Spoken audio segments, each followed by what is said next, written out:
Հրավիրել էինք ակումբների արտոնագրման պատասխանատուներին արդեն ավանդույթ դարձած մեր տարեսկզբյան հանդիպմանը անցկացրեցինք սեմինար ներկային Պրեմիեր լիգայի եւ առաջի խմբի ակումբներ շատ հատկանշական է որ առաջի խմբից արդեն 3 անկախ ակումբ առաջին անգամ մասնակցում էր այս հանդիպմանը եւ ցանկություն ունի մասնակցելու Պրեմիեր լիգային առնվազն 3 ակումբ եւ սպորտային հնարավորություն ունի մասնակցելու արդեն մրցաշրջանի ավարտը ցույց կտա բայց մենք մեր մասով արդեն մեկնարկել ենք 26-27 մրցաշրջանը արտոնագրային մրցաշրջանը որը ամիսներ հետո արդեն կտա իր արդյունքները եւ կհասկանանք թե ով իրավունք ունի մասնակցելու 26-27 մրցաշրջանին ինչը շատ է ինձ ողջևորում դա վերջին շրջանում մեր ակումբների ֆինանսական արդյունքներն են ու խոսքս չի վերաբերում միայն մի ակումբի այլ մեր Պրեմիեր լիգայով հանդես եկող ակումբների մեծամասնությունը գրանցել են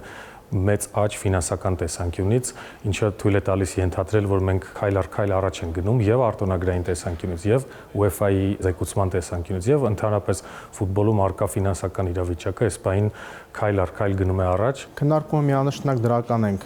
գնահատում, արդեն ավանդույթ է դարձել ամեն տարի հունվար ամսին իրականացնել տոմատիվ հանդիպումներ,